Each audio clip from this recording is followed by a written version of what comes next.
সম্মানিত দর্শক আসসালামু আলাইকুম, welcome back to my channel. কেমন আছেন সবাই? আশা করি মহান আল্লাহ তাআলার অশেষ রহমতে ভালো আছেন। আলহামদুলিল্লাহ, আল্লাহর রহমতে আমিও ভালো আছি।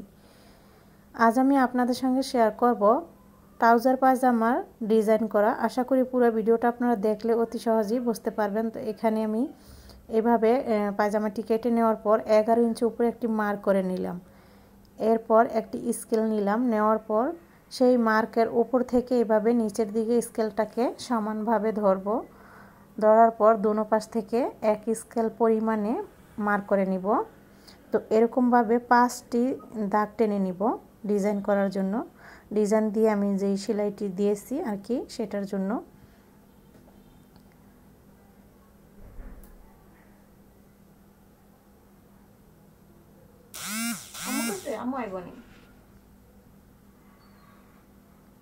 তো দেখুন এই যে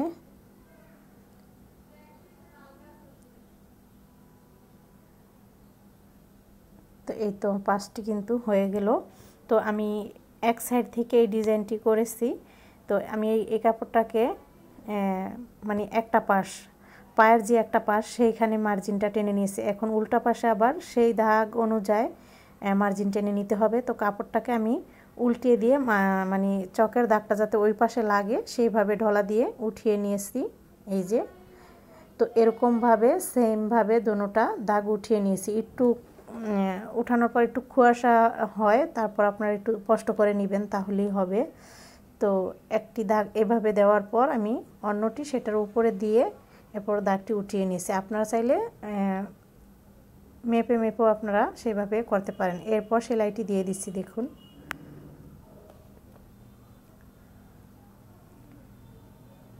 যেহেতু চক আপনারা দাগটি কাপড়টার সাথে উঠিয়ে নিতে পারবেন অতি সহজেই। আর খুব সহজ, স্কেল দিয়েও এটা করা যায় যেভাবে দেখালাম।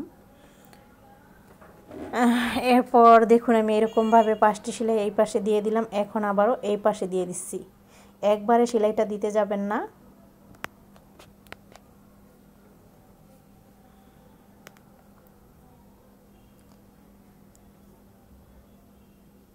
এই তো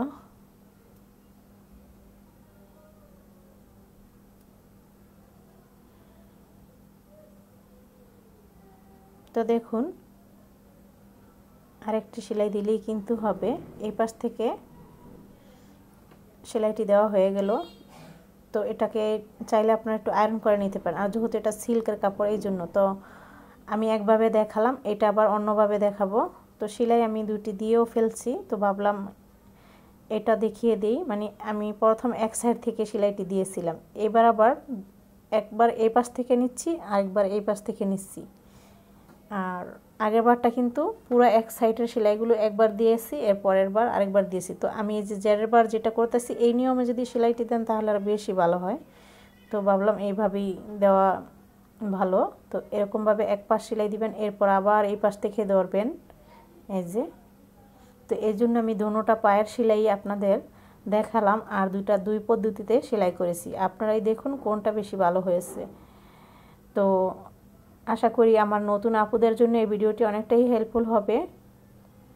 মনোযোগ সহকারে দেখলে আপনারা অতি সহজে এই সালোয়ারটি তৈরি করতে পারবেন। এখানে চাইলে আয়রন করে নিতে পারেন, তাহলে বেশি সুন্দর হয়। আর নিচের যে বর্ডারটা হবে এখানে চাইলে আপনারা পেস্টিন বা বক্রমও ব্যবহার করতে পারেন। আমি কিছুই করতেছি না, কাপড়টাকে ধুয়ে মানে ডাবল ভাঁজ করে এরপর উল্টা পাশ থেকে লাগাইতে হবে এই যেভাবে।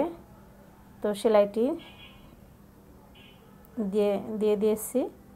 এখন আমি ভাঁজ পেটে আনলাম, আনার পর এই পাশে একটি সেলাই আর এই পাশে একটি সেলাই দুটি দিয়ে দিব। এই যে আর বাড়তি কাপড় থাকলে সেগুলো কেটে নিতে হবে। দেখুন আর এখানটাতে কিন্তু লেস দিয়ে দিব আমি। লেসটা দিলে বেশি ভালো লাগে দেখতে। আর চাইলে আপনারা লেসটা স্কিপ করতে পারেন, কোনো সমস্যা নেই। তো একটা পাশ তো লাগালাম আর এটা নিচ থেকে দিয়ে দিলাম, কারণ এটা আমি সেলাইয়ের আগে ভাবিনি যে লেসটা দিব, পরে আবার সিদ্ধান্ত নিলাম। এই জন্য একটি লেস উপর থেকে দিয়েছি আরেকটি নিচ থেকে।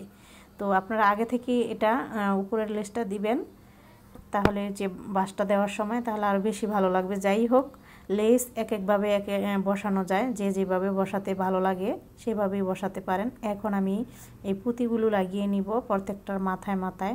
এখানে চাইলে আপনারা কাপড় দিয়ে পেঁচিয়ে বড় বোতামও দিতে পারেন। তো দেখুন এই যে আমি কিন্তু লাগিয়ে নিয়েছি। এরপর আমি এটাকে সেলাই দিয়ে শেষ করব। সালোয়ারটা নিচের সাইডের যে সেলাইটি সেটি দিয়ে দিচ্ছি। আশা করি আপনারা বুঝতে পারছেন।